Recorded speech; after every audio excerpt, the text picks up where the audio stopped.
Здравейте, мили мои, и добре дошли в канала. Това четене вие ще го видите колко е, когато го отворите, но аз все още не знам, когато го записвам. Предполагам, ще стане от големите четения.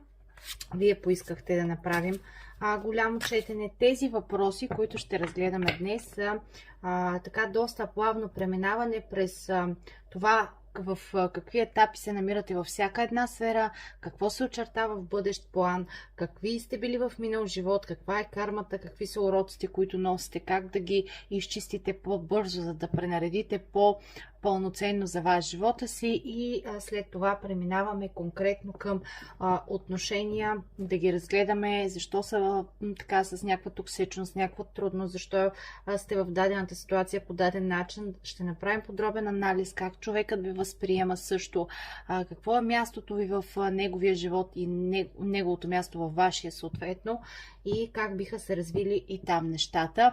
Исках да ги обединя. Това са всъщност въпросите от голямата лимитирана оферта, която ви оставям по-долу за месец октомври, и също така ви оставям по-долу и въпросите от любовния пакет за месец октомври. Той е по-обран, той е не чак толкова огромен. Имайте в предвид, че колкото по-навреме, който иска през сайта, който иска на лично, на имейл, просто записвайте се на време, защото 6 дни е срока за изработка, а ще сваля офертата от сайта и ще върна някой от вас, които ми пишат във време, в което часовете вече са запълнени, тъй като октомври е малко също пренатоварен предварително с заявки, така че няма да успея да взема много от вас, но се надявам поне в общите четения тези, които не са успели да се класират, да ви бъдат полезни. Пригответе се удобно, както казах, четенето очевидно ще е голямо. Аз ще го направя на няколко етапа, т.е. ще пречиствам мястото, защото иначе стават много картите и съответно е доста трудно да се ориентираме по тях. И смятам, че ще можем да си бъдем полезни. Така, сега ще започнем с вашата енергия и това, което е в момента. И така ще деля въпросите на няколко пъти, защото просто са доста. Така, вашата енергия сега. Какво се случва в момента около вас? В момента сте в някакви очаквания, някакви надежди, някакви илюзии, някой от вас. Честно казано, имате неща, които очаквате да ви се случат, искате да ви се случат, а в същото време виждате, че съвсем не се движите в тая посока и че това, което вие се надявате да се получи, далеч не е това, което се предразполага в момента към вас, като енергия, като така движение. Това, честно казано, ви кара то да се вдъхновявате, да се обнадеждавате към положителния развой на нещата, то да се сдухвате и да си казвате, още има ли смисъл да го чакам това като развитие, няма ли, заслужава ли си, не си ли заслужава, какво ще е, какво няма да е. Малко ви е така... Набрали сте доста, събрали сте доста в себе си, бурна енергия, енергия от всичко по много се очертава, намирате се в едно такова състояние, в което хем ви се иска да изхвърлите всичко ненужно и да започнете на чисто в някои направления, хем в същото време има във вас едно усещане да не обидите, да не засегнете, да не изгубите важен човек в живота си. В същото това време пък си казвате, добре, защо не помисля този път за себе си, защо толкова много се разпилявам, защо нещата не ми се получават и така, да се насочвайте да ми се случат. Просто малко се чувствате ни в клин, ни в ръкав, защото чакате някаква промяна, опитвате се да проявите търпение, някой от вас усърдно се учите на търпение през последни ситуации в живота ви, но това ви е, честно казано, изключително трудно. Има моменти, в които ви писва, има моменти, в които наистина искате да избягате от сегашният начин, по който се развиват събитията около вас, и в такива ситуации просто не ви се иска, да продължавате да се надявате, не ви се иска да продължавате да инвестирате време, внимание, усилия и каквото още там седите в едно нещо. Казвате си, ако това няма да се получи, просто няма смисъл. Дали е дошло времето пък да затворя тази страница? Имам много въпросителни, като че ли тази енергия се усеща на всички фронтове. Сега ще видим след малко и всички сфери какво се случва в момента. Но при вас се усеща напрежение. Чакате нещо, давате си търпение, опитвате се да заучите на такова, но ви идва в повече. Идва ви в повече и наистина в така определени случки ви карат буквално да си казвате, аз съм на ръба вече, омръзна ми, писна ми, искам нещо чисто, искам този път да го направя заради себе си, искам промяна.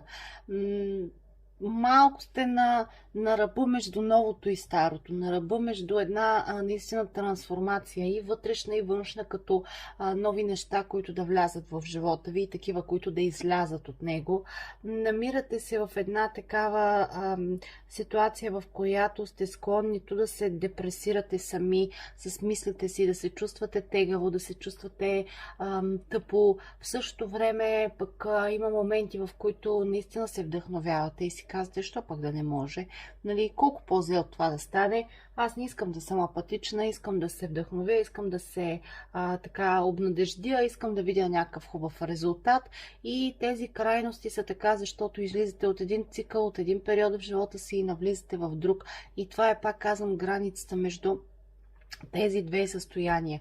Разбира се, в общо четене, знаете, няма как в някои ситуации да конкретизираме, затова давам всякакви варианти тук по тези карти, да прецените кой е вашия, но това е енергията, която успяваме да хванем днес тук. Ако сте се припознали, нека да видим какво трябва да се промени цялостно в живота ви и след това ще погледнем в всяка една сфера. Я да видим. Цялостната промяна, която трябва да наложите в момента като цяло, в тази част на четенето говорим за вас, после за отношенията. В тази сфера имате нуждата просто да използвате всички опции, които ви се предлагат. Да използвате знанието си, опита си, уроците си, трудностите си, емоциите си, всичко това, което ви се предлага, да си дадете сметка, че то е във вашите ръце. Промяната като цяло във вашите ръце.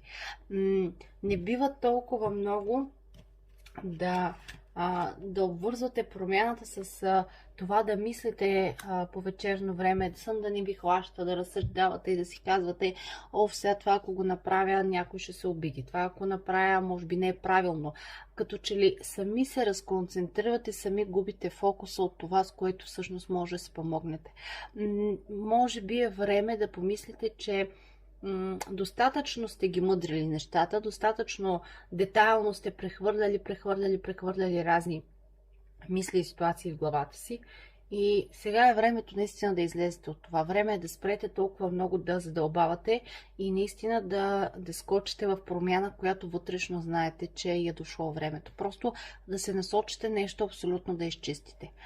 Докато мислите, докато дълбаете, като цяло говоря, толкова повече не виждате възможности, не виждате шансове, не виждате опции и това по-скоро ви пречи и ви проваля, отколкото да ви дава шанс всъщност да реализирате нещата, които сте си набелязали. Нека да видим в личностното израстване.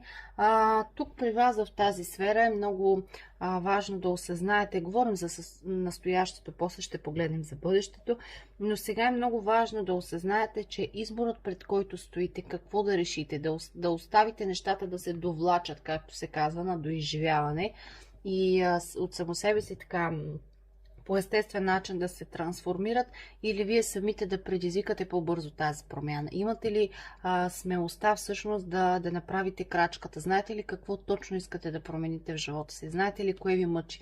Готови ли сте да се разделите с някои ситуации, отношения, партньорства, които не са окей в живота ви? Това е въпрос, който стои на дневен ред и някак самите вие е много важно да разберете, че дълбоко в себе си знаете отговорите. Знаете отговорите на всяко едно нещо, което е в главата ви, което е в съзнанието ви. Много често тук интуицията, жрицата показва интуиция на едно такова умение, което вие дълбоко в себе си сте наясно какво искате, от какво имате нужда, кое ви пречи, но като че ли избягвате да се вслушате във вътрешния си глас. Това е нещо, което трябва да осъзнаете, че е по-скоро грешка, отколкото някакво такова поведение, което да ви помага. Именно вътрешния ви глас е нещо, което може да ви покаже най-добре ситуацията, най-добре картината и нещо, което може да ви насочи наистина към една много по-ползотворна посока. Също много важно да осъзнаете, че не бива да бягате от енергията си. Вие сте темпераментни хора, вие сте горещи, пламени, имате идеи, имате непрестанно някаква креативност в себе си, някакво творчество, нещо, което искате да реализирате, искате да направите, искате да пробвате, да опитате, а твърде много се колебаете. Не е това идеята. Напротив, повярвайте си на този темперамент, повярвайте си на тези усещания, защото само те могат да ви измъкнат от ситуацията в момента. Това вътрешно ваше усещане, душевно за катарзис и за крайности, ту съм щастлив, ту съм тъжен, ту виждам перспектива, ту не виждам перспектива. Всичко това са състояния, които несъзнателно вие сами създавате, опитвайки се да не слушате вътрешния си глас, опитвайки се да бягате от себе си, опитвайки се да търсите грешки там, където нямате такива и да защитите сами пред себе си някой, който знаете, че не са му читави намеренията или постъпва неправилно спрямо вас и че това е компромис, който в един ден наистина би ви изял главата. Твърде много избягвате тези ваши вътрешни усещания. Твърде много се стремите да се съобразявате с фактори, които не са такава ключова роля във вашия живот. В крайна сметка, тук, за да ви се получат нещата и за да може вие да успокоите тази енергия в себе си, за да вземете най-правилните решения в живота си и да спрете да се колебаете и да се чудите на къде да се насочите и коя посока да хванете, за вас е изключително важно да поставите самите вас в центъра, да си зададете въпросите: къде съм аз, какво искам, какво мога, какво ми трябва, кое е нещото, което ме прави щастлива, кое е нещо, което ме разочарова. Ето такива въпроси. Вие как се чувствате, вие какво желаете. В момента по-скоро се опитвате да несъзнателно при някой, пак казвам, но да откликнете на някакви чужди желания, чужди очаквания, този да не се разочарова, онзи да не се разочарова и в един момент не си давате сметка, че разочаровате себе си и не си помагате в нито един фронт, нито едно направление. Това е грешка, именно която в момента, в настоящето е много важно да осъзнаете, за да можете да изчистите и да продължите напред. Вътрешното състояние, в което се намирате, не е цветущо, точно защото вие бягате от самите себе си, от това, което наистина желаете и от което се нуждаете.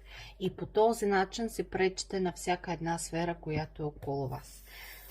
В работен и финансов план също не се чувствате окей. Може би някои от вас имат нуждата от промяна, свързана с смяна на работното място, с смяна на организацията на финансите, с смяна на начина, по който да работите, но там нищо не се движи. Като че ли допуснали сте една апатичност, допуснали сте една такава токсичност да навлезе в живота ви, чакате някаква опция да се появи, някакъв шанс за нещо по-добро, но не си давате сметка, че докато си позволявате да се чувствате по този начин и да се примирявате с ситуацията, то няма как да видите възможности, които ви се предлагат.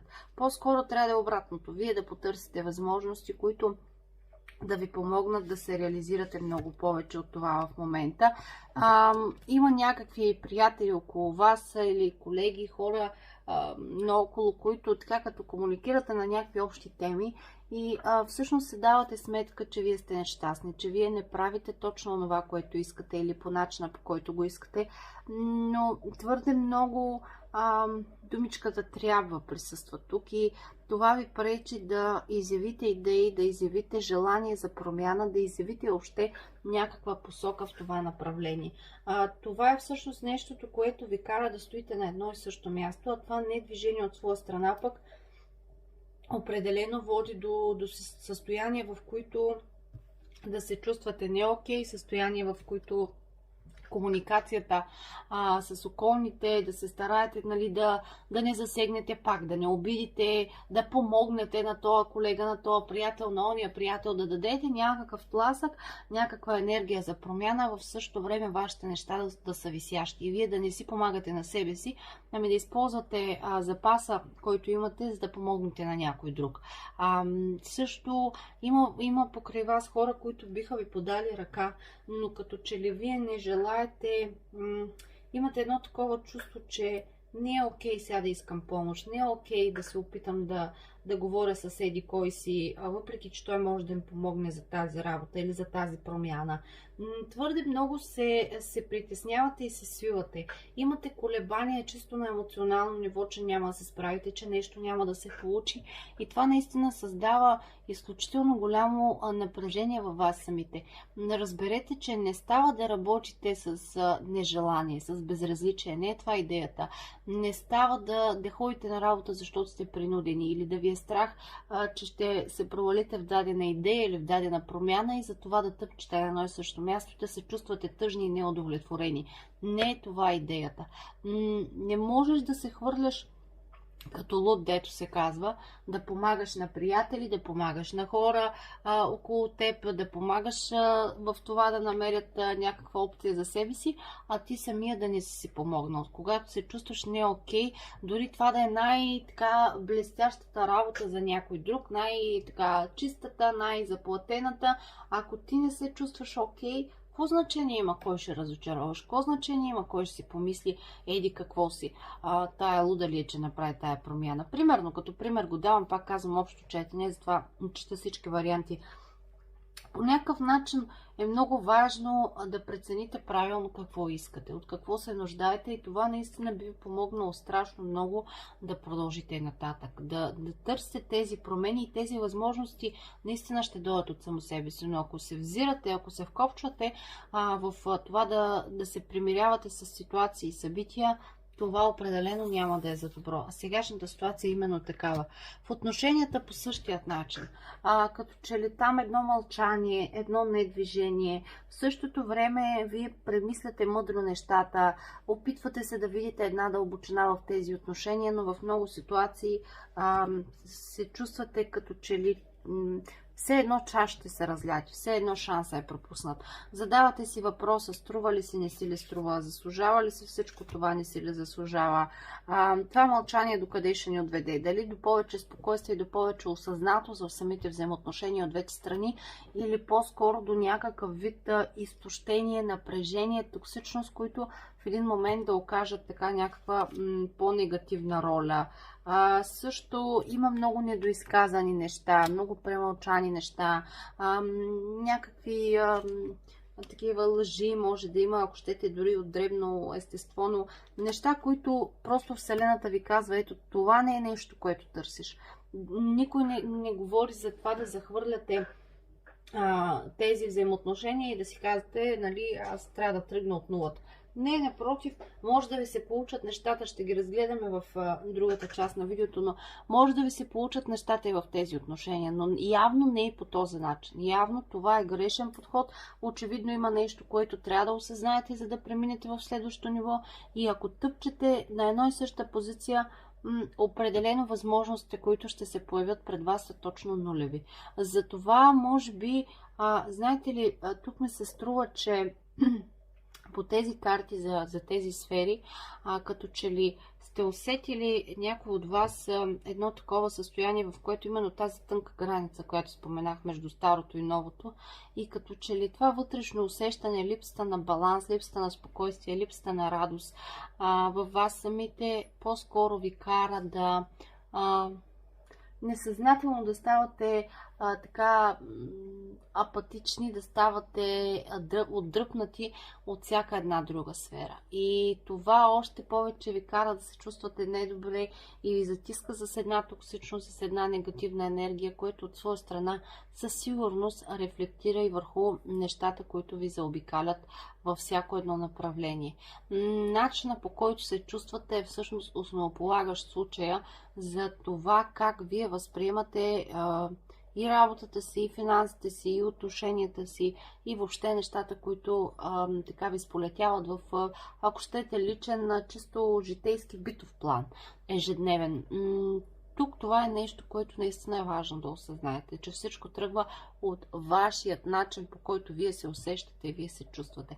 А ако там сте така с дисбаланс, ако там не сте окей, ако там се движите някъде в пространството и не може да се намерите своето място, нещата наистина не случайно се случват толкова токсично и толкова трудно за вас. Сега продължаваме с следващите въпроси. Продължаваме с вашата част. Тук ще наредим 10 карти, след което ще преминем в конкретното разглеждане на ситуацията в любовния фронт и ще видим там какво се получава. Нека да видим. Сега, понеже тук има въпроси за предишен живот, какви сте били и какво носите, знаете, общите четения давам по няколко варианта на въобще на разшифроване на карти, защото това е най-удобното, тъй като много хора сте тук и няма как всяка една енергия да отговаря за вас, така че аз давам варианти, които са подадените карти. Който се познае, който не е, може би четенето просто не е вашето или поне не е изцяло. Така че съвсем нормално е това. Тук ще поставя още една карта. И да видим вие в предишен живот. Кралицата на огъня. Огнени женски същества с много темперамент. Общо взето, пак във вас е имало един тласък, един плам, една енергичност, като че ли твърде много ви е бил огъня, за да се прояви и сега и преди. Честно казано, по тези карти доста този темперамент е било нещо, което така изключително пламенно участвал в живота ви. Също така в миналото някак твърде пожарища сте палили. Жена, която е секси, жена, която провокира, жена, която флиртува. Това е един от миналите ви животи. Хората имат много животи назад, в зависимост на какъв етап, на каква възраст е душата, така че имайте го предвид. Но тук по тези карти, честно казано, сте се справили с трудностите именно с визията, с провокирането, с привличането. Именно поради тази причина е много вероятно и да се сблъсквате с предишното си аз под формата на други хора и други отношения.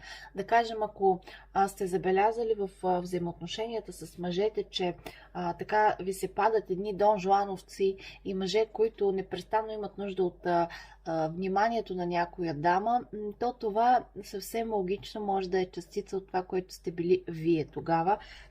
Били сте доста така преминаващи с трудности в отношенията, с незавършеност в отношенията, което честно казано се пренася и в сегашния живот.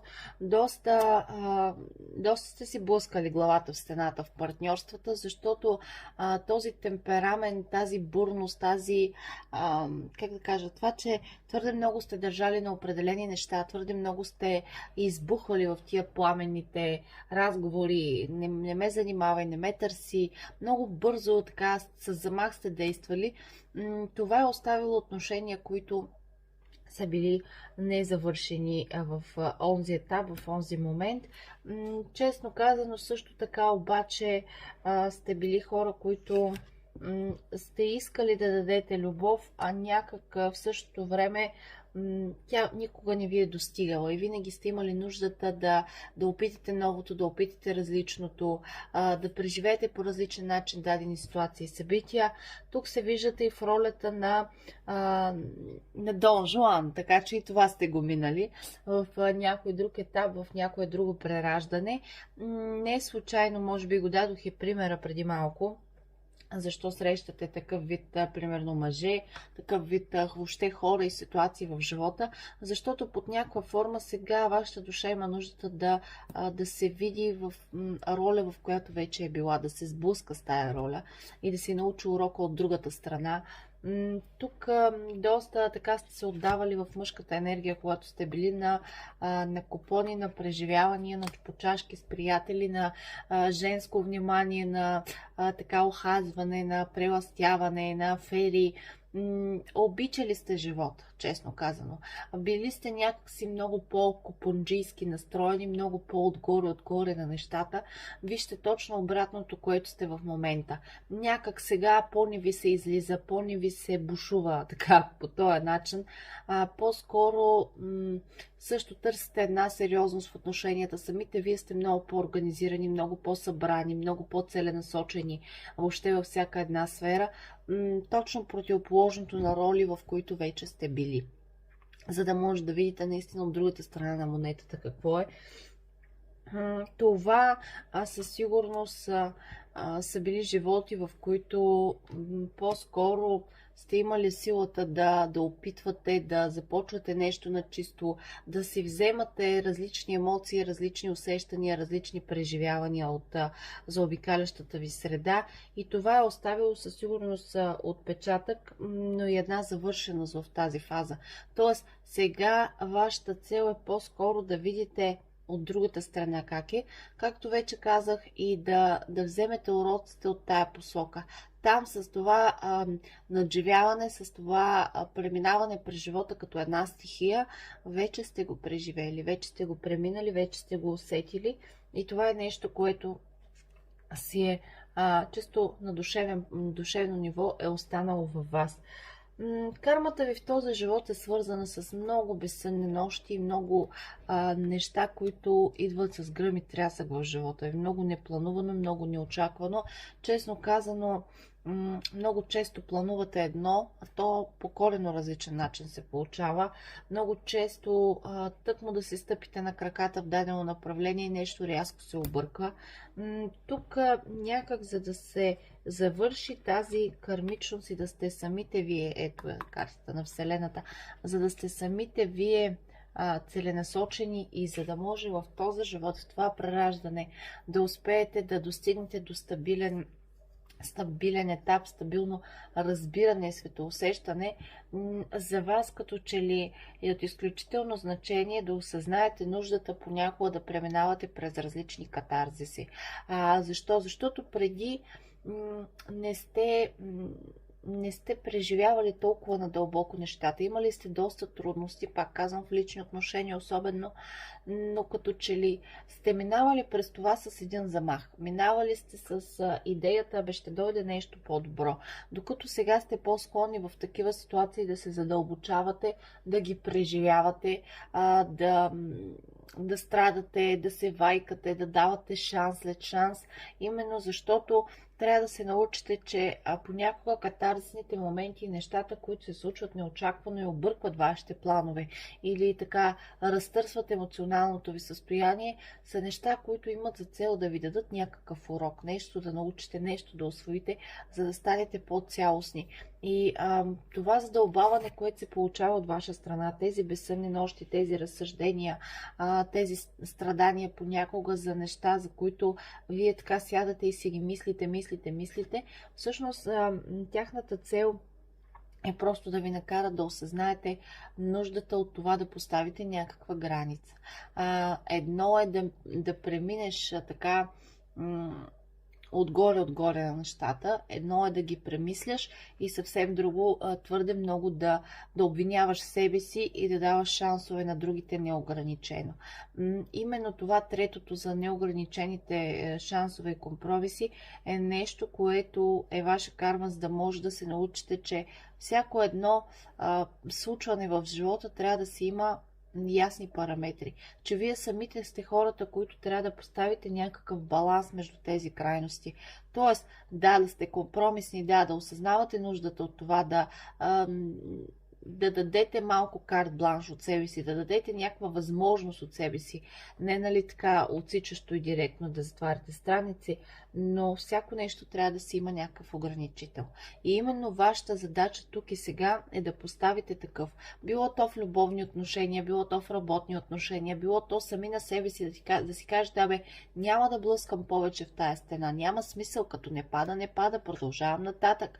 Нали? Всяко нещо да си има някакво технично време и някакви технични усилия, които да не надвишавате, опитвайки се да правите едно и също като преглъщане, като събиране в себе си и да чакате различни резултати. Основен фокус в това прераждане е стабилността. Точно обратното на това, което сте били. Тук имаме кралицата на пентаклите, която е жена, стъпва по земята. Тя не вилне в някакви такива пясъчни кули. Тя е жена, която не се опитва да се оповава на някой друг, не се опитва да разчита на нещо моментно.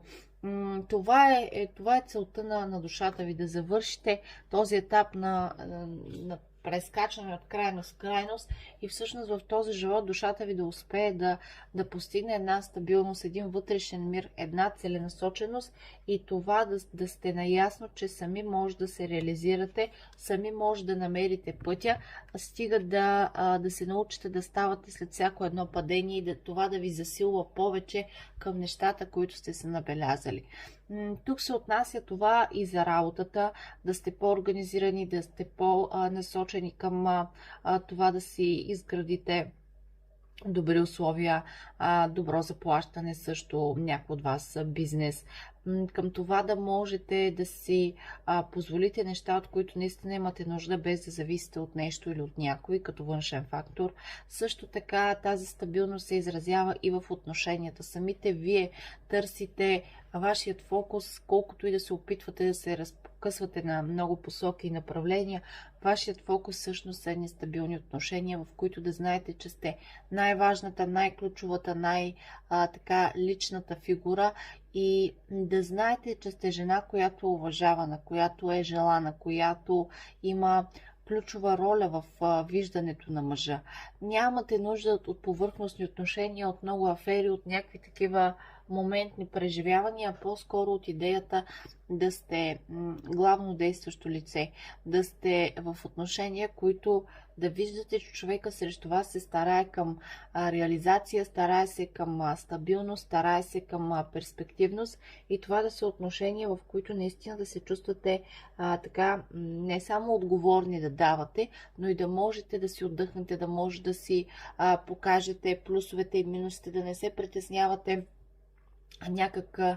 че някой от среща няма да ви разбере правилно или че това е нещо моментно, което ще мине и ще замине покрай вас. Имате един стремеж именно към едни стабилни завършени отношения, точно защото не сте се поставили в тази роля преди.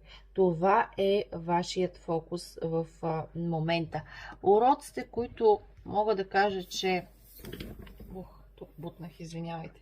Уроците, които мога да кажа, че са най-така ключови за вас, са свързани с мъжка фигура. Ще видим след малко ситуации и отношения, но тук в и предишни отношения някак в този живот се сблъсквате с мъжка фигура, която ви учи, и то по най-трудния начин. Учите се от една страна на търпение, от друга страна на отсичане, от трета страна на това да поставите някаква граница. Като че ли От всичко по много има тук и вашата цел е да намерите баланса, както казах и по-рано, но тук винаги ключовата роля, ключовата фигура е мъжката в вашите ситуации, които имат за цел наистина да ви научат на така по-реални, по-зрели уроци. Уроци, които са по-цялостни и могат да ви донесат страшно много в отношенията с околните от всякакъв вид и на вас самите като личности. Работа върху отношенията. В каквито и връзки да сте попадали до момента, то винаги се е стигало до един и същи кръстопът. Работа, работа, работа върху взаимоотношенията, върху това, което се случва, върху това, което давам, върху това, което получавам.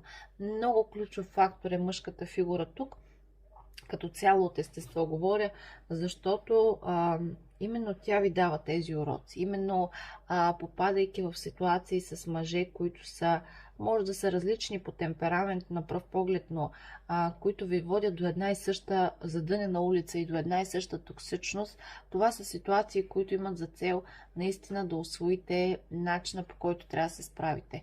Начина, по който трябва да работите върху себе си, за да може да отработите един положителен резултат и в отношенията. Това са ситуации, които имат за цел просто душата ви да завърши този път, да завърши тази кармичност, да си извадите нужните уроци сега, в този живот, в дадения етап и да можете наистина максимално да си свършите работата тук. Чисто на духовно ниво говоря. Вашият белег в този живот е това, че нещата се случват изключително бавно. Искате да сте стабилни, искате стабилни ситуации и така взаимоотношения от различен вид и естество в живота, но всичко при вас се случва супер, супер, супер бавно. И това, честно казано, това е нещо, което по някакъв начин, колкото ви е сила, толкова е слабост. Сила е това, че търсите стабилност. Сила е това, че търсите перспективност, че самите вие сте достатъчно олегнали и зрели, за да не се впускате в някакви моментни увлечения. Не говоря само за любовно естество, тук от всякакъв характер, което да ви доведе до някакви ниски чистоти и съответно нереализиране на набелязаното. Вие имате стремежи, имате посока, това е вашата сила. Гледайки стабилно, гледайки реално, гледайки зряло на нещата, това е нещо, което ви помага да имате ясна визия, ясна представа за това, към което се стремите и съответно много по-ясно очертавате пътя до тази цел. Това обаче, това е вашата сила всъщност. Ако щете да постигнете работен и финансов напредък бързо, да успеете да потърсите стабилността в отношенията и да не се примирявате с нещо повърхностно, макар че преминавате през такива етапи, това да си направите организация, това да се опитате ясно и стремително да следвате определени стъпки и действия, това, че набелязвате нещо и тръгвате в дадена посока да го развивате, е ваша сила. Но вашият белег по-скоро са предателствата, лъжите, това, че при вас стои една несигурност да се доверите сами на инстинктите си, на усещанията, на това, което разчитате по пътя като знаци. Много често вашият, да кажем, вътрешен глас, вашата интуиция ви говори и ви казва, тук има нещо и вие въпреки всичко се предоверявате и в последствие стават гради и си казвате, защо не се послушах там, като знаех, като го усетих това. Също в живота ви допускате хора някак да ви... сте допускали хора да ви разочароват и сте давали до такава степен шансове, до такава степен сами сте се самозалъгвали с идеята да оправдаете пред самите себе си даден човек, защото ви е близък, защото го чувствате близо до сърцето си, че като че ли от всякъде очаквате дълбоко и несъзнателно някой да ви предаде, някой да разлее чашите си. Това понякога ви подтиква и към един негативизъм, който по-скоро ви пречи и допълнително забавя развитието в дадена посока на дадени неща. Това е нещо, което стои във вас и ви е изключително трудно да изчистите. сигурно пак ще е лъжа, сигурно това не е моето. Много ви е трудно като че ли да повярвате в идилията. Много я търсите, всякакъв вид отношения, които да са спокойни, които да носят топлина, да носят цялостност, да носят разбирателство и взаимност. Търсите ги тези неща, но като че ли самите вие не вярвате, че те могат да се случат по дадения начин. Защо? Защото именно очаквате, че пак някой нещо ще оплеска, пак някой ще пропусне някакъв шанс и някаква възможност. Нещо ще се обърка, някой ще излъже, някой ще изманипулира и честно казано това е нещо, което и сега се повтаря в различни ситуации. Лъжи, измами, интриги, допускате твърде много хора до себе си, после се почувствате разочаровани и си казвате, тук трябваше по друг начин да ги направя нещата и честно казано това влияе определено не във ваша полза, което се получава накрая. Това, което се очертава при вас и в момента го видяхме още в настоящите сфери, какво се случва, е преминаването и тънката граница между излизането от един цикъл и навлизането в друг. Това, което вече споменах, това се очертава и като основен фокус в следващите месеци при вас. Сега ще видим във всяка една сфера, но като цяло десятката на мечовете говори за приключване на период, приключване на етап, приключване на доста така голям и ключов цикъл в живота ви, след който наистина трябва да сте набрали повече уроци, повече осъзнатост, повече ясни неща, които да сте си поставили като така черти, какво ще бъде и какво няма да бъде, какво ще приемам и какво няма да приемам в живота си. И това завършване на цикъл всъщност ви позволява именно сега да осъзнаете какви точно промени искате да наложите и какво различно от това до момента искате да ви се случи. В чисто личностно развитие, личностно израстване, тук това, което ще се случи при вас е, че в един прекрасен момент в близките месеци ще си дадете ясно сметка, че самите вие много често наистина не желаете и автоматично отказвате да послушате себе си, да послушате интуицията си. Това, което казах и за шансовете, давате прекалено много шансове, дори тогава, когато знаете, че не е окей и че те няма да доведат до нищо добро, просто защото човека не става и не се получават нещата. Като пример просто го давам. Ще попадате в едни такива ситуации, които ще ви помогнат да осъзнаете нуждата да слушате малко повече вътрешния си глас и когато усетите нещо нечисто, нещо токсично, нещо, което е скрито, което е някаква лъжа, което е някаква такава нечиста помисъл, нечиста емоция, да може да ги различавате и да позволявате на интуицията да е нещото, което да ви води.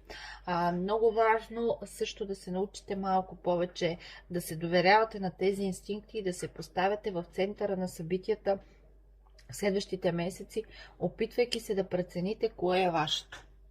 Опитвайки се да прецените кое е нещото, от което имате нужда, какво всъщност е вашият стремеж, къде вие бихте се чувствали най-добре, най-пълноценни, най-така да направите действия, които да са свързани с вашето собствено усещане за нещата. Също така, тук честно казано, доста ще обърнете внимание в посока на това да не прекалявате с тази щедрост, с тази разпокъсаност на емоционалното ви състояние, когато вие се чувствате не окей в даден момент и искате да кажете за нещо не, да трябва да се чувствате длъжни да кажете да, защото еди кой си щял да се тръгне от живота ви или щял да ви се обиди жестоко и така нататък. Някак до момента имате твърде много съображения с хора, на които държите, но тук по-скоро ви води емоцията към тези хора, а трябва да ви води чувството към себе си, към това да правите нещата така, както ги виждате, както ги усещате, както вътрешно вие самите смятате, че е правилно. Това е нещо, което така ще се промени в следващите месеци и ще ви донесе наистина изключително много преориентиране във всяка една посока. Защото тогава, когато насочите фокуса и вниманието си върху самите себе си, върху вашето душевно състояние и вашият начин, по който възприемате нещата около вас и искате те да ви се случват, тогава наистина ще видите, че всичко се реализира много по-лесно до момента. Просто защото ще виждате реални предпоставки за това да работите в определена посока. Ще виждате, че много често сами може да спомогнете повече, отколкото си мислите. Проблема е, че до момента твърде много сте се старали, сте се фокусирали върху това да се съобразявате с един, втори, трети, пети човек в дадена ситуация и това по-скоро ви е пречело под някаква форма да се доближите до самите себе си, до усещанията си, до желанията си. Именно това е нещо, което сега ще се промени и честно казано ще се промени заради някакви малки дребни събития, които ще ви покажат от какво точно имате нужда и ще ви покажат, че колкото повече се опитвате да огледате навсякъде и да се съобразявате с всички около себе си, защото държите на тях, толкова повече хората издевателстват и го приемат това за даденост. И накрая вие самите се чувствате непълноценни и губите възможността да дадете времето и енергията си по-скоро в посока на това нещо вие да реализирате, което на вас ви е важно, което вие усещате за цялостност, което на вас би ви донесло стойност и смисъл в живота. Това е нещо, което ще се промени и, както казах, тази промяна ще дойде от някакви ежедневни малки неща, които ще ви се случват и ще ви показват какво всъщност имате нужда да трансформирате и преориентирате в тази посока. Работен и финансов план. Тук, честно казано, в следващите месеци ще се почувствате като че ли малко по-разочаровани. И то разочаровани от собствения си страх. От това, че заради нещо, което не правите, защото имате колебанието, че няма да се справите, че нещо няма да е както трябва, че ще пропуснете всъщност да реагирате или да отстоите идеите си по най-добрия начин, всъщност ще пропуснете реално шансовете, плановете ви да се реализират. Така че ако искате да го избегнете това, за вас е изключително важно да се опитате да не се страхувате от някой, който е над вас. Като позиция, като ключов клиент също може да е мъжка фигура, в която ще си кажете, от тук няма да си представям идеята или няма да казвам каква промяна търся, защото може би няма да се получи както трябва. И всъщност точно това ще ви е грешката и ще се разочаровате накрая, защото ще си дадете сметка, че ето аз можех всъщност да получа по-добра възможност, по-добра перспектива, ама като съм се такава и като съм несигурна, егона какво се получи. Опитайте се в комуникацията с този мъж, който така ще ви подаде ръка или ще се опита да се покаже като ключов фактор. Опитайте се, когато усетите, че тези разговори се случват за вашето развитие, наистина да се доверите на себе си и на това, което знаете и можете. Когато изявите промяната, която търсите, ако щете в начина на работа, ако щете въобще в нова работа, там който каквато промяна си е набелязал от вас, тогава нещата наистина ще се получат. И този мъж може да е до такава степен да повярва във вас, че всъщност да е вашата възможност да излезете и да започнете на чисто, да започнете по нов начин, да започнете да сте по-ефективни и това да ви носи удовлетворение и като начин на работа, и като финанси. Имате възможност за едно абсолютно зануляване на сегашната ситуация, за едно изчистване и за това наистина да започнете да сте много по-продуктивни и много повече доволни от това, което се случва.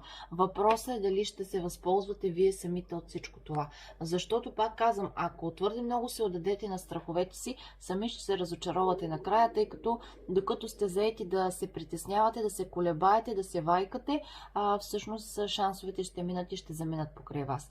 Много е важно за бъдещ период просто да вземете решение дали ще позволите на колебанието да е нещото, което ще ви води, или ще си повярвате малко повече и ще си дадете съответно шанса да промените нещо, да подскочите в някаква сфера, в някаква идея и това наистина да е висок резултат за вас. Имайте в предвид, че финансови затруднения не се очертават, но за да получите нужните финанси, за да получите нужната финансова стабилност, за да постигнете някаква следваща идея, следваща мечта, за да може някой от вас да инвестирате, други от вас да си закупите нещо, което отдавна чакате, говоря за по-голяма покупка, наистина през този период е важно да не пропускате възможности. Просто не се вкопчвайте в идеята, че няма да се справите. Това е нещо, което ви пречи и това е нещо, което ще ви попречи и през следващите месеци да се реализирате. Не бива. Избягайте от тази енергия сега, когато му е времето, за да може наистина да имате опции пред себе си и да се развиете така, както на вас ви се иска. В противен случай опциите ще минат и ще заминат покрай вас. Вие ще им помахате накрая с ръчичка и ще си кажете колко съм била глупава, аз да се пускам по такива страхове и да си казвам няма да се получи. Ето този, който успя да се класира и да се възползва от промените, си оправи нещата в тази сфера, а пък аз още съм на същото място. Не го правете това, защото ще съжалявате. Това е вашият момент всъщност да промените нещо, да рестартнете нещо в тази насока. Не го изпускайте това. Също в личните взаимоотношения ще се получи едно приключване. И тук не говоря за раздяла. При някой тя наистина ще е буквална, ще вземете такова решение. Но при други от вас, тук по-скоро говоря за това, че ще оставите някои начини, по които се случват нещата зад гърба ви и ще започнете да гледате в една по-различна посока за напред. Тук ще се чувствате изключително стъпили на земята, ще имате нуждата от любов, която да давате и да получавате и именно това ще е вашата посока в следващите месеци. Но просто ще имате ясната представа, кои са нещата, които ще останат зад вас, кои са нещата, които нямат потенциала за напред да влизат в живота ви. За да почувствате тази стабилност, самите вие ще трябва да преминете през енергията в отношение, в която енергия да сте малко по-отсичащи, малко по-отхвърлящи. Минали неща, минали събития, минали предпоставки.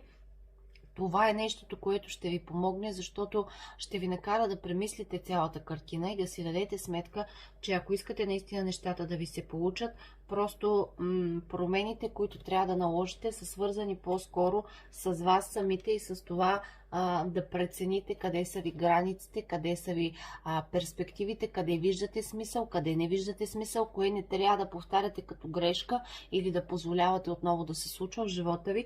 И когато вие сами поставите на себе си и пред себе си тези очертания, много по-лесно ще може да действате така, че да извадите наистина високи резултати в чисто любовен личностен план. За да получите отношението, което търсите от среща, не винаги е задължително да давате. Тоест, да, давайте на човека срещу вас това, което вие търсите в замяна, да ви се върне като емоция, като чувство, като внимание, като жестове, но до някаква степен. Поставете си самите някаква граница, за да не се окаже накрая, че се чувствате едва ли не, че някой се възползва от вас и ви приема за даденост, а пък всъщност вие да сте направили тая грешка, защото не сте поставили ясни очертания.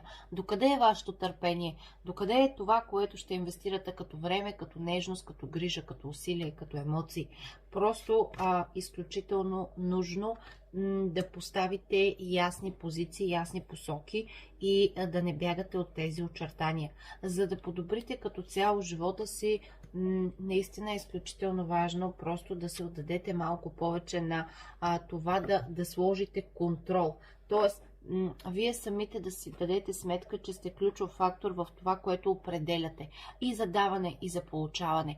А не да се опитвате да засилате в черупката си и да търсите отново някакви слаби места, някакви грешки в себе си, защото това ви дърпа надолу. Това не ви помага по никакъв начин и по-скоро вместо да подобрите състоянието си, в което и да е направление, вие започвате да се чувствате изтощени, започвате да се чувствате лениви, депресирани и нещата по никакъв начин не вървят. Опциите минават и заминават покрай вас, възможностите прескачат така в живота ви и се отиват, а вие някак стоите на същото място. Преценете и решете за себе си кое искате да промените, кои са нещата, които не искате повече наистина да преживявате, и следвайте този такт, следвайте този ритъм на душата си, за да може наистина да употребите всяка една възможност, която ви се дава. През този период, който предстои за вас, сега ще разгледаме вече подробно и отношенията като цяло. Знам, че това най-много ви интересува, но през този период, през който предстои за вас, ще можете наистина да правите доста ключови промени, доста големи промени, но трябва да осъзнаете, че тези промени ще дойдат от вас самите. От това как вие ги виждате, как вие си ги представяте и до каква степен сте склонни да сте отсичащи, да оставите някои неща в миналото, да оставите някои неща там в кутията с спомени в килера и да не се връщате към тях. Колко ще сте готови да сте по-целенасочени и да не отстъпвате от неща, които наистина са важни и ценни за вашите идеи, за вашето реализиране. Вие сте хората, вие сте факторите и трябва да го осъзнаете. Сега е момент, в който ще се появят много опции и избори, които ще трябва да правите за тях във всяка една сфера, и от вас се иска наистина да сте готови да се възползвате, а не просто да ги пуснете те да минат, да преминат в живота ви и накрая да си кажете: аха, то исках тая промяна, ама то май свърши. Ами свърши, защото ако много се взирате в това, което не се получава, ето не може, не става, явно не е за мене, сигурно няма да се справя. Ако се взирате в тези мисли и тези очертания, точно това ще ви се получи. Така че тук вашият фокус по-скоро в идните месеци трябва да е наистина да имате ясна посока, да имате ясни очертания и просто да не отстъпвате от тях. Айде да видим и отношенията подробно, че и там са доста въпроси. Продължаваме и към третата част, която е свързана конкретно с вашите взаимоотношения. Тук ще разгледаме 13 въпроса. Както предполагам сте усетили, се старая да не задълбавам много в един въпрос, тъй като ще стане, предполагам, така доста дълго четенето, но просто минавам ги всичките, а пък се надявам наистина да е детайлно и добро за вас, това, което така може да се ориентирате по четенето, а не да е досадно. Просто поискахте по-голямо четене и аз се старах да включа всички въпроси, които са в пакета.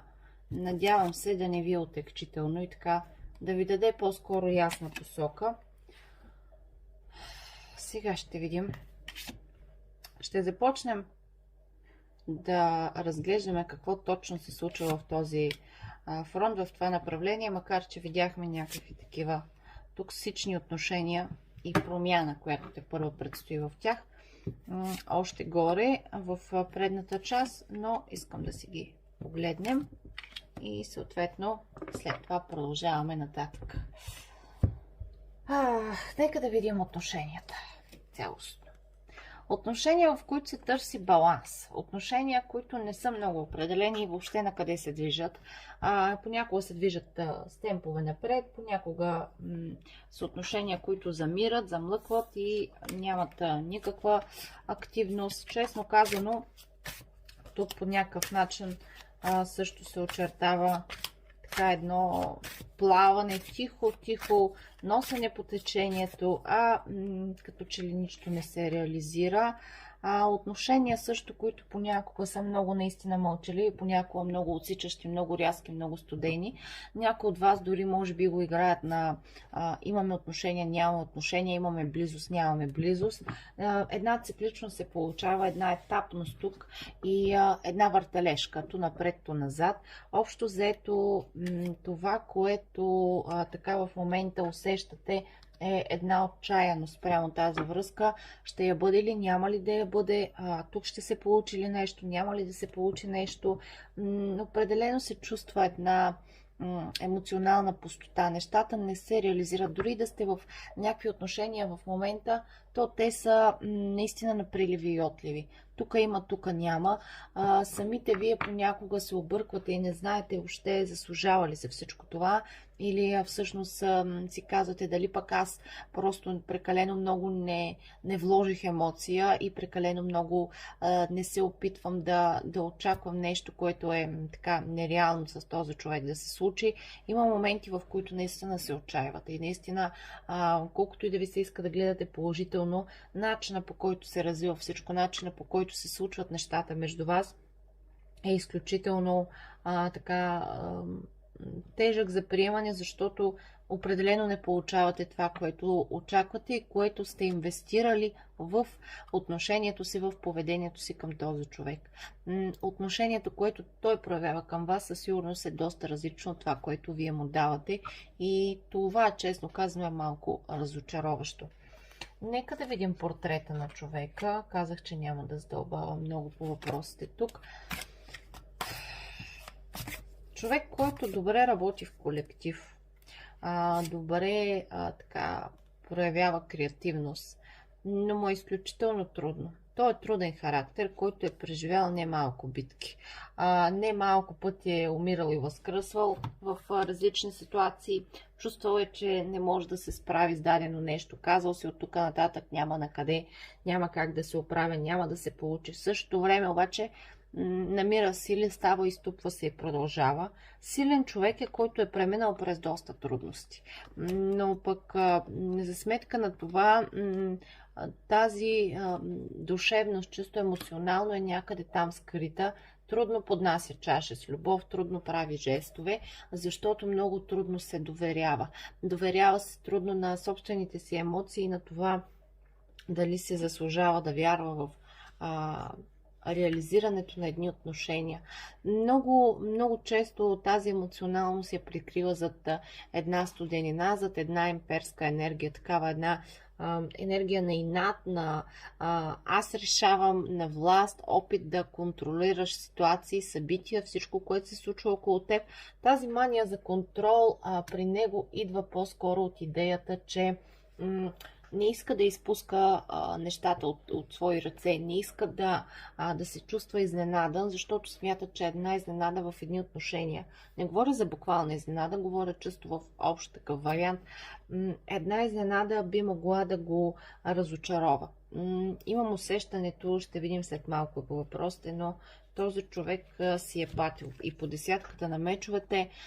Също е човек, който много дълбоко премисля нещата, макар и да не дава такъв вид, макар и често да изглежда, че не му пука, това далеч не е така. Дълбоко премисля нещата, дълбоко си прави някакви оценки, преоценки, опитва се да погледне, така да разшифрова, да направи някакъв анализ на случващото се. Старае се да се движи именно в това направление в живота. Много ги мисли нещата, много пъти подвежда черта, много пъти така се опитва да гледа малко по-мащабно, малко по-глобално, да не се взира в детайлите, но всъщност това е част от него. Да седне, да си остане сам, да си премисли всичко, да си го превърти 200 пъти в съзнанието как, какво, защо, и чак тогава съответно взема някакви решения. Също е човек, който може да общува на много теми, може да има много интереси, доста е, със сигурност не е скучен човек, доста е всеобхватен, доста неща така може да изслуша, може да чуе, може да пробва да направи в живота си. Креативен човек е, иновативен човек е, гъвкав е, но по-скоро проблемът се проявява в личните отношения.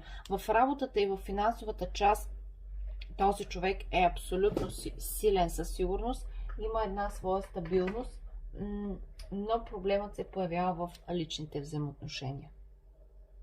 Защо тази проблемност и тази токсичност в отношенията? Защото на него му е много трудно в едни отношения да осъзнае, че е редно и е нормално да пуснеш контрола, да се довериш на човека до теб и да може да се водите в един такт, да се движите в една посока. Тази мания като казвам контрол, не разбирайте идеята, че къде ходиш, защо ходиш тук, с кого си, къде си и така нататък. Не. Тук имам предвид някак твърде много да се вкопчва в това, че той е човекът, който определя темпото на самите взаимоотношения, че той е човекът, който определя до каква степен ще допуска до сърцето си, до каква степен ще разказва, как се чувства, какво има в него.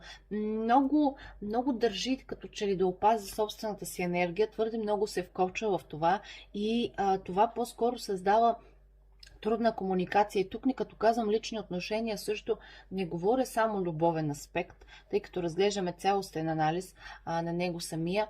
По-скоро говоря изобщо отношения с близки хора, семейство, роднини, приятели.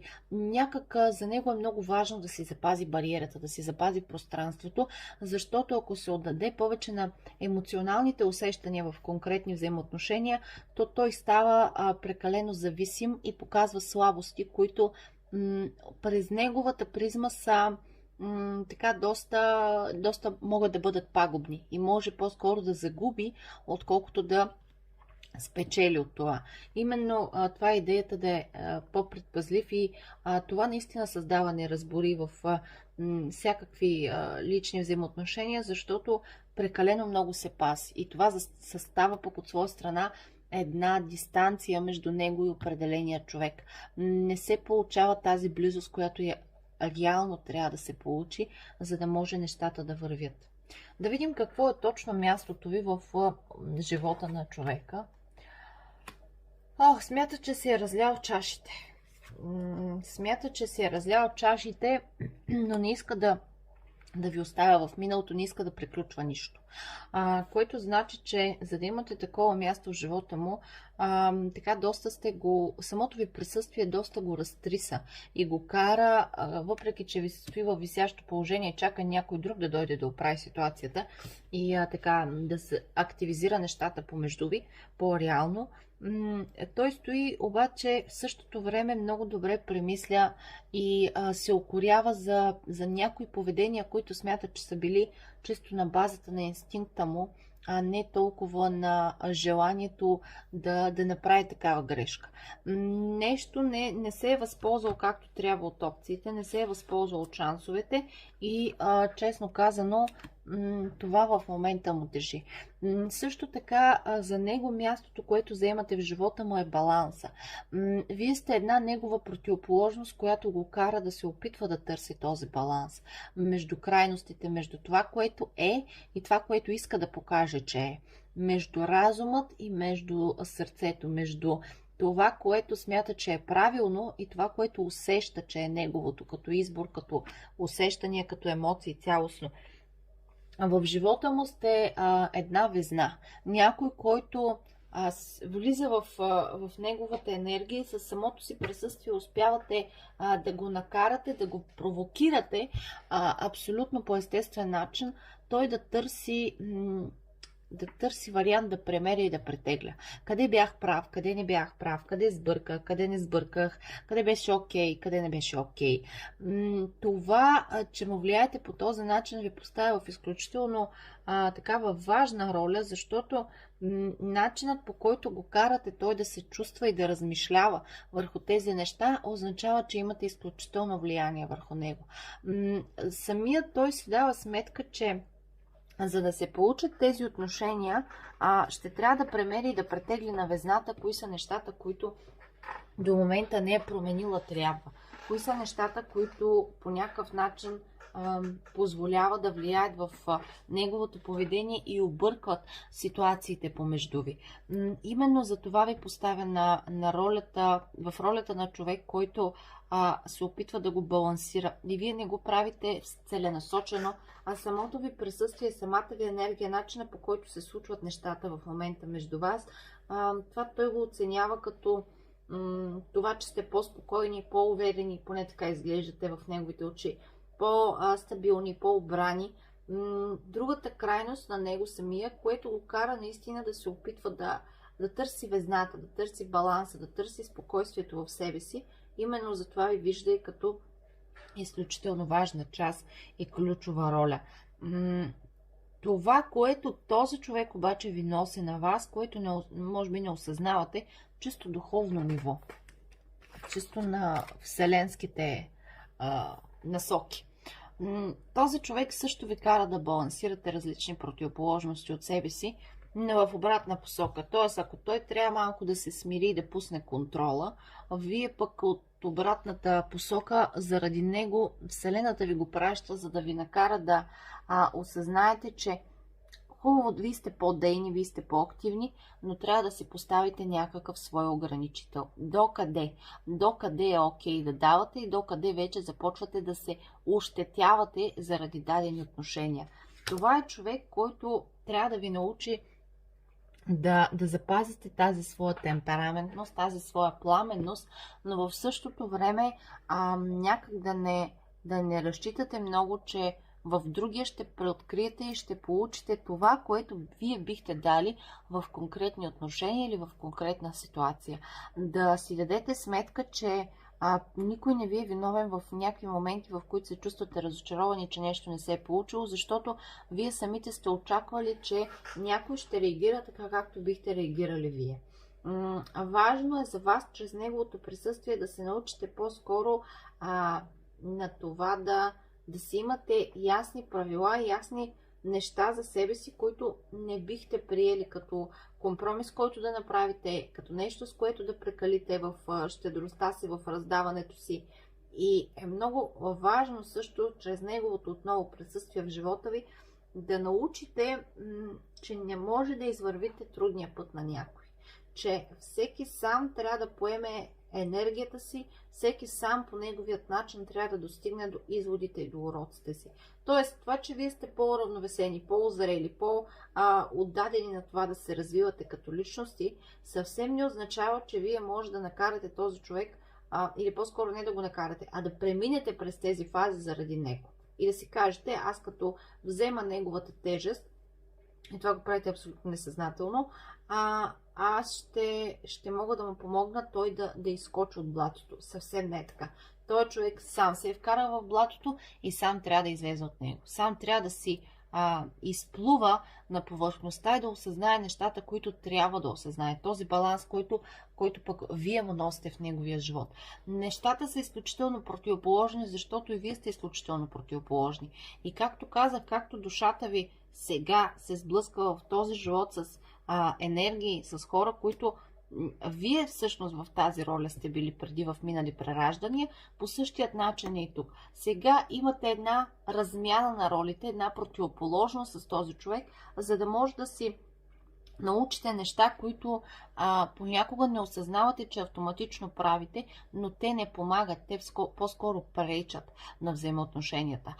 Вие сте хора, които сте склонни, ако той е по-обран и иска да отстои енергията си, вие прекалено много понякога се доверявате, прекалено много вярвате в начина, по който бихте постъпили, както казах вие, или има една хубава приказка, всеки мери според своето мерило и според това, което е той самия, но в случая трябва да осъзнаете, че вие сте много различни и самите вие трябва да имате ясен принцип, ясна граница, кои неща са допустими да получите на среща, давайки определено отношение и поведение и кои не.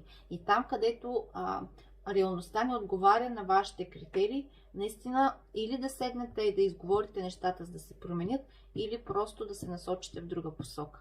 Но не можете хем да давате така безотговорно към себе си и щедро, хем в същото време да очаквате, че човекът ще реагира или ще ви отвърне с нещо друго от това до момента. Той е коренно различен от вас и това е нещо, което Вселената се опитва всячески да ви покаже и да ви каже. Не можете да носите трудността на някого и да си мислите, че по този начин ще му помогнете той да стане цялостен и завършен. Той е друг човек, който трябва да премине неговите си етапи и неговите си уроци. По-скоро трябва да помогнете на себе си, поставяйки ясни очертания какво бихте и не бихте възприели, направили, дали, отколкото да се опитвате да се вкарвате в нечии обувки и да решавате нечии проблеми, които не са ваши, реално. Да видим, ще има ли бъдеще за вас? Писано ли вие да сте заедно с намисления човек? При всички положения е писано да преминете през това, през което преминавате и то абсолютно не е случайно. Не случайно и в някои ситуации при някой от вас ще се проявява, че вие мислено сте си казвали: край, приключвам ги тия отношения, писна ми, не искам повече, не искам да мисля, не искам да обичам, не искам и в същото време не може да избягате от този човек и нещо пак ви връща емоционално към него. Тук при всички положения е писано да преминете през този етап и през етапа на емоции, на чувства, на преживявания и да научите уроците, които имате да учите. Две вселенски карти говорят, че докато не ги научите тези уроци, при всички положения, както се казва, умиране има, оттърване няма, за хубаво или за лошо. И оттам нататък ще можете много ясно, вече след това, да вземете решението дали всъщност това е човек, с когото ще успеете, ще поискате по-скоро да успеете да изградите отношения за напред. Защото когато преминете тази фаза, в която имате научени уроци и завършеност на кармичност между вас, на това, за което всъщност сте заедно и сте се срещнали в тези взаимоотношения и в този живот, тогава ще може да прецените вече дали наистина с времето искате да разгръщате още и да продължавате по-стабилно и по-осъзнато тези взаимоотношения, или всеки ще си продължи по пътя. Тогава ще бъде въпрос на избор. В момента е въпрос не толкова на избор, колкото на чувства от двете страни, които няма как да се избегнат. Няма как тези преживявания във вас самите да бъдат така заличени от днеска за утре. Това са отношения, които ви носят страшно много в начина, по който се сблъсквате с различни части от себе си, от другия, от минали ваши начини, по които сте живели, начини, по които да се сблъскате с друга своя страна от минал живот на вашата душа.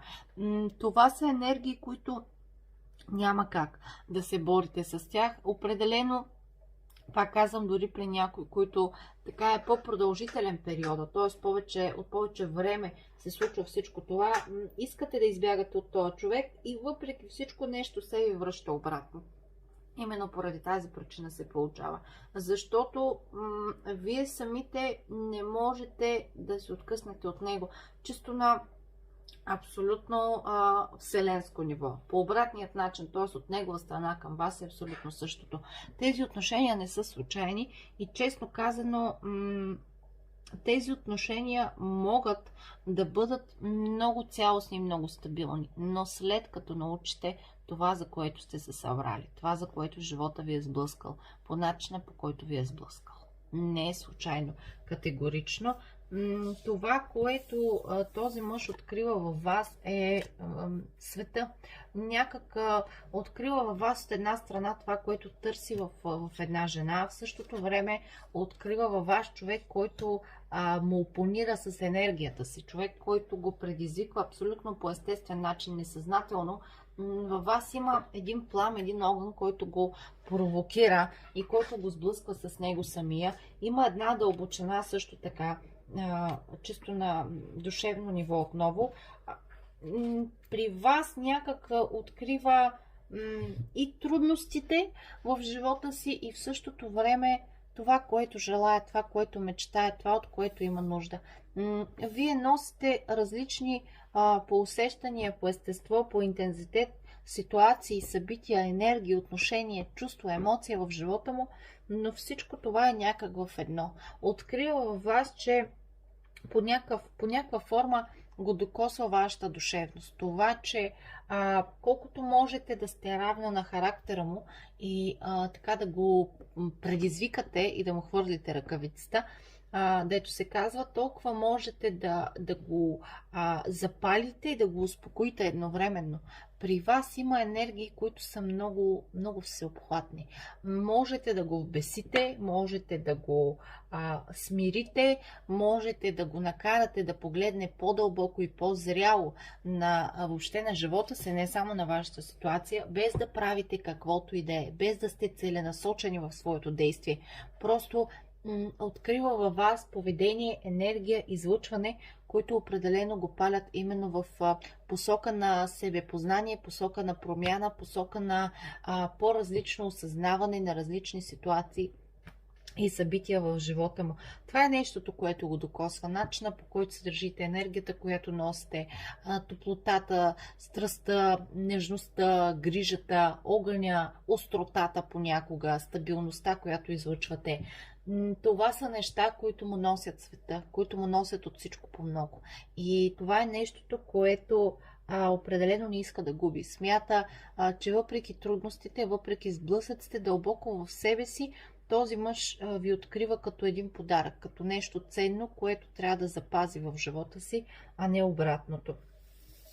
Мислите му също много често са много стремглави, мисли, които не може да отхвърли, а му се иска понякога.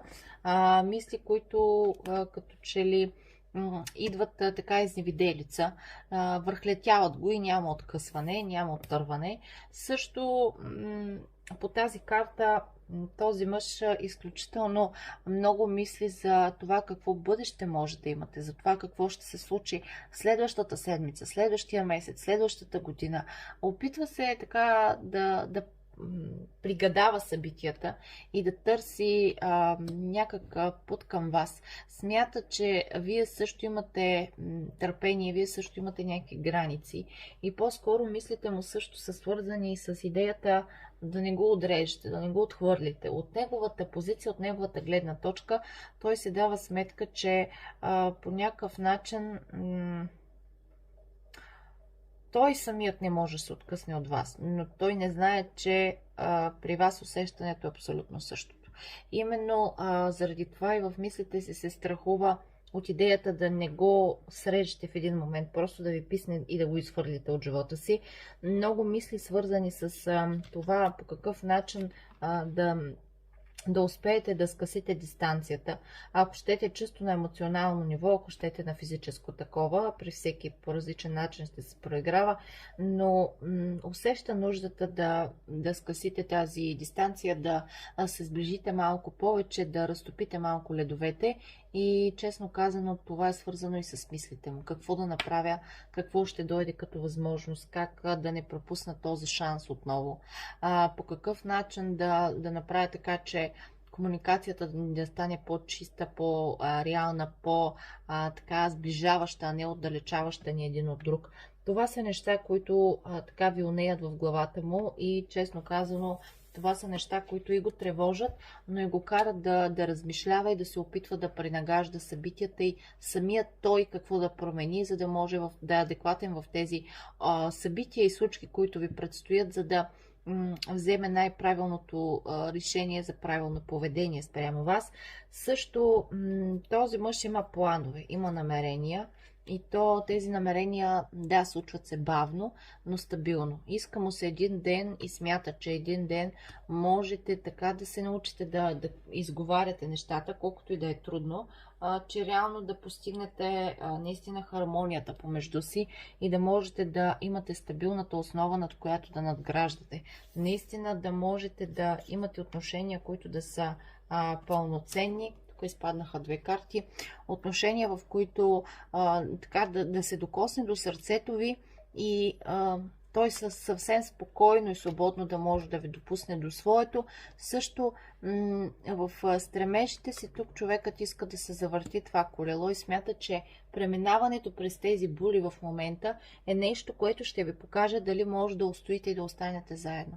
Дали можете да стигнете до един момент, в който да се движите на една и съща честота и всъщност да се стремите към едно и също цялостно развитието на отношенията. Това е нещото, което този човек така си мисли в намеренията си, представя си, също ви вижда, че сте ключов фактор, както казах и по-горе. В живота му ключова фигура и много му се иска да сте неговата кралица. Като казвам неговата кралица, имам предвид наистина да може да ви осигури тази позиция, това отношение, тази оценка, това уважение и в същото време вие някак да можете във времето да сте допуснати до неговата душа, както и обратното да го допуснете до своята.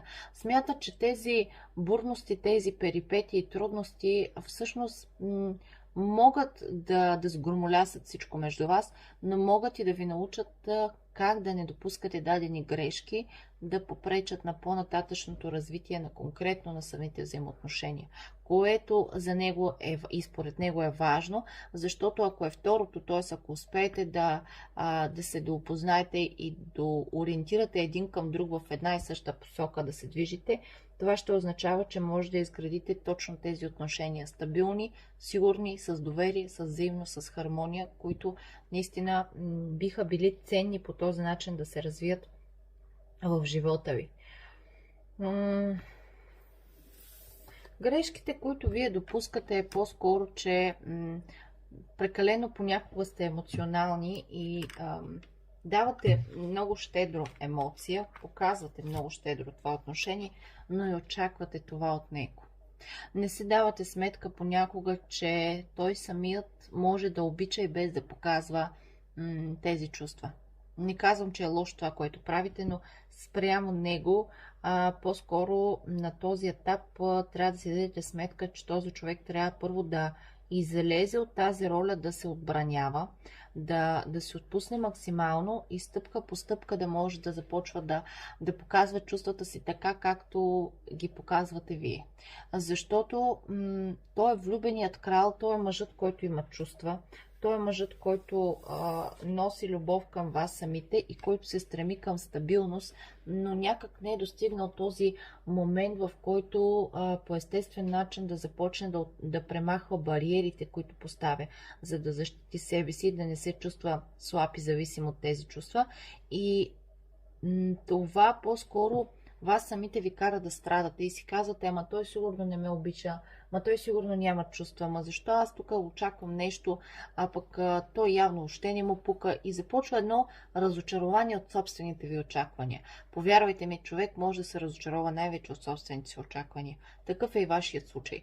Не бива толкова много да се замислите този човек обича ли или не. Щом ситуацията е такава и той въпреки всичко не се отказва от вас, от тая токсичност, не казва, ами страдай си ти там, аз ще се оправя, съм добре.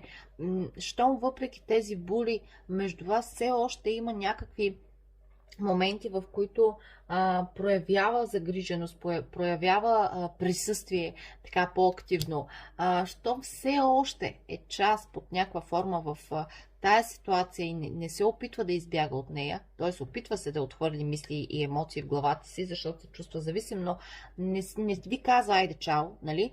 И наистина да е чао, наистина да не се появи повече.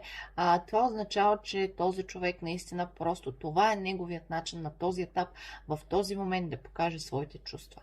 И очакванията, които имате, са грешка до толкова, че самите вие наистина се разочаровате и в някакви моменти блокирате и си казвате, тук сигурно нищо няма да се получи, аз сигурно се заблуждавам, почвате да обвинявате себе си, почвате да страдате. Това е нещо абсолютно излишно и няма нуждата наистина да си го причинявате в този момент по този начин.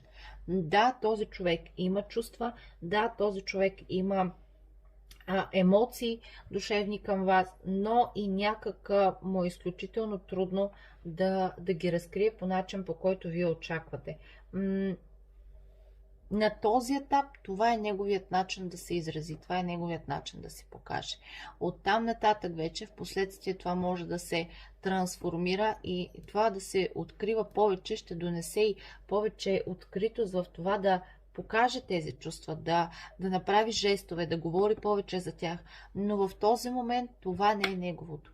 И не бива толкова много да се укорявате сами себе си, че не получавате отношението, което търсите по начина, по който вие го търсите. Не е проблемът във вас, не е грешката във вас, не бива така да се дълбавате и да си казвате, сигурно аз не ставам, сигурно аз не съм показала това, което трябва, и започват едни такива сценарии в главата ви, несъзнателни, в които едва ли не вие сте виновни, че той по този начин се изразява. Това далеч не е така. Той просто е такъв темперамент. Истината е, че начинът, по който Вселената ви праща тази конфигурация, в тази ситуация един към друг, ясно означава, че този човек ще промени самото си поведение. Не бих казала, че ще промени характера си, защото той е част от него, той е вече изграден. Но променяйки начина, по който вижда нещата, променяйки начина, по който търси различни ситуации, в които да види отношенията под различен ъгъл, въобще в живота си, под различна форма и да получи повече пълнота в любовен план, чисто в неговия живот, ясно показва, че този човек ще промени поведението си и ще стане малко по-топъл, малко по-отпуснат, малко по-така. Няма да се взира в детайла, да се отстои, да се опази, да се затвори в енергията си, а по-скоро ще действа с повече чувство, ще говори с повече топлота и това наистина много ще сплоти отношенията. Но на въпроса кога ще се случи това, тогава когато се приключи с тази токсичност и с тази борба вътрешна, която той води с енергията си, именно заради вашето присъствие в живота му. Защото те първо осъзнава поведението си отстрани, те първо се замисля как всъщност моето поведение рефлектира, как моето поведение променя и така насочва дадени отношения.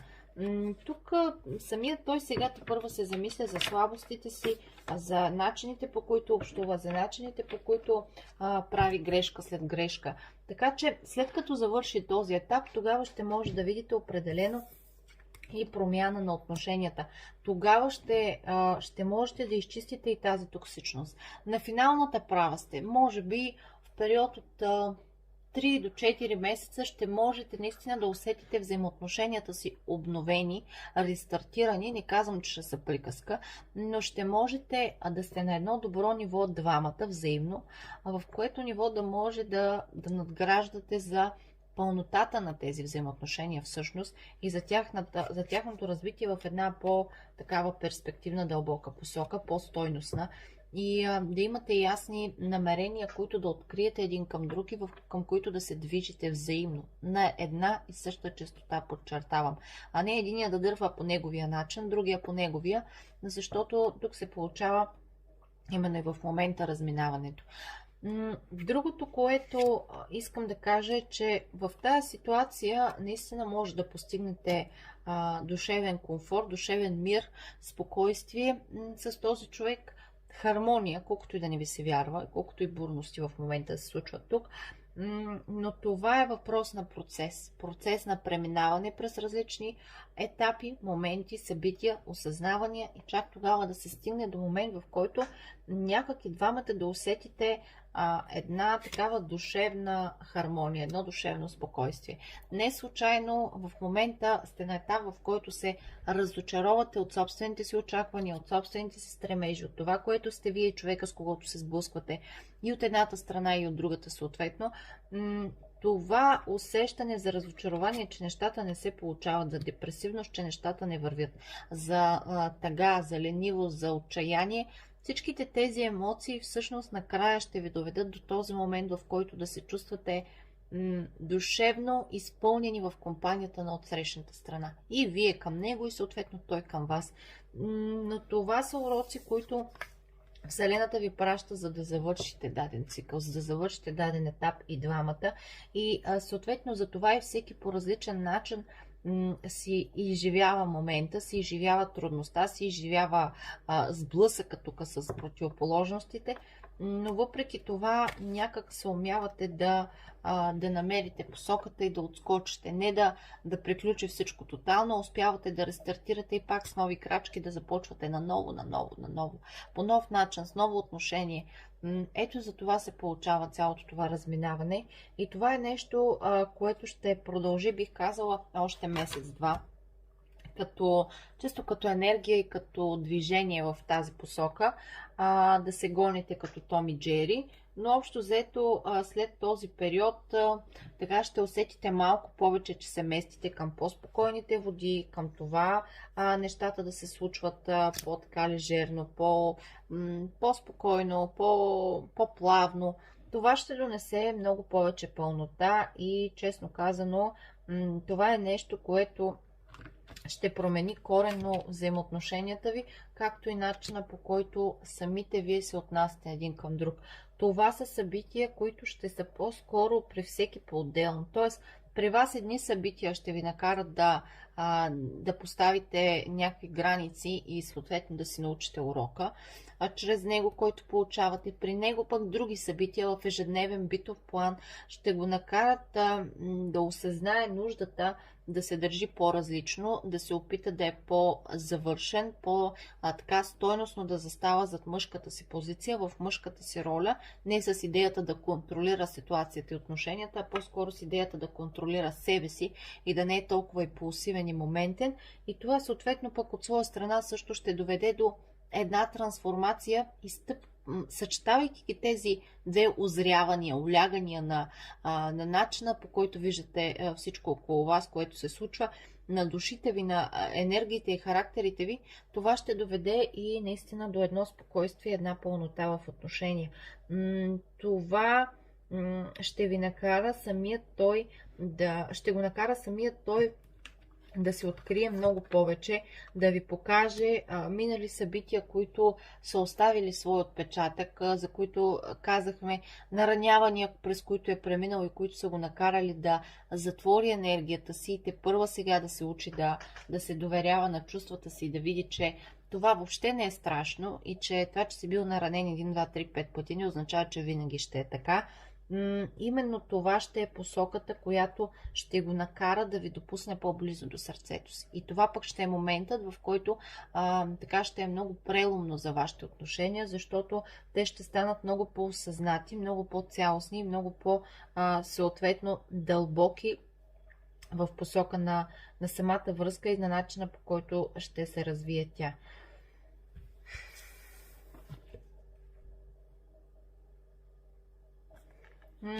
Това, което не споделя този мъж е всъщност, че далеч не е толкова студен, далеч не е толкова затворен, че дълбоко в душата му си има емоции, има си чувства, които просто трябва да се почувства някак от само себе си предразположен, за да може да ги покаже. Също не споделя, че в миналото е бил така жертва на някакви лъжи, измами, манипулации в отношенията, разочарования, предателства, и това наистина е създало толкова трудности в етап, в който не е бил готов да ги премине, че това по-скоро е нещото, което е рефлектирало толкова несъзнателно във времето да се затвори, да постави такива ограничения, да постави такива бариери и да не допуска до себе си. Това е по-скоро нещото, което е създало конфликт. Това е нещото, което е създало такива спорове в него и той се опитва да се брани дори тогава, когато няма опасност. Опитва се да се предпази дори тогава, когато няма от какво. Това са неща, които той самият не споделя, не показва, не разказва, не само към вас, но и като цяло в живота. Но въпреки това ще дойде момент, в който не само чрез картите, а реално и гласно ще може да сподели за всичко това. Просто имайте предвид, че когато човек е травмиран по такъв начин, преживява толкова тежко дадени моменти в живота и те са го променили коренно, е много трудно да се отчупи да изрича всичко това на глас. Именно по този начин се чувства и той самият в момента, но въпреки това ще се открие, въпреки това ще го усетите ще го усетите, че идва моментът, в който наистина сваля тая маска, маха тая бариера и започва да се държи по-топло, по-чувствено, по-емоционално. Няма как да е емоционален колкото вас. Нали? Това трябва да се го избиете в главата. Не е такъв темперамент, но така, отпускайки се веднъж да говори за неща, които са му болка, неща, които са му травма, неща, които са останали дълбоко в душата му, много по-лесно всъщност ще можете да си дадете сметка по какъв начин така да общувате с този човек на тези теми, че той наистина да излее душата си, да разкаже всичко това, което до момента не е казвал на никого. И по този начин и самият той ще избяга от миналото и ще спре толкова много да сравнява, да съпоставя, да се страхува, че нещо ще се случи както преди. Съветът тук е просто бъдете малко по-уверени в нещата, които предстоят. Не се страхувайте толкова много, че нещо няма да се получи, че нещо ще се обърка. Тепърва ще предстоят разговори, които супер много ще ви сближат и ще ви накарат да се устремите по-смело към мечтата и на двамата, а именно да излезете от тази токсичност и тези отношения да започнат да се случват по коренно различен от този до момента начин. Просто дайте шанс на себе си, на енергията си и съответно на този човек да ви се покаже в една по-различна светлина. Дайте му това време. Разбира се, ако го искате наистина в живота си. Няма да задълбавам повече във въпросите. Постарах се така максимално да отговоря кратичко на всички, защото общо четене наистина май стана много дълго, но се надявам да ви е полезно. Оставям всичко долу в описанието за този пакет и за класическия пакет за октомври, който е намален. Също така при въпроси може да ми пишете и на мейл, и на съобщение, и не забравяйте да ни последвате в безплатната Viber група и в Instagram, защото знаете, че имаме и игра, и за мен това означава наистина голяма подкрепа. Прегръщам ви и до нови срещи!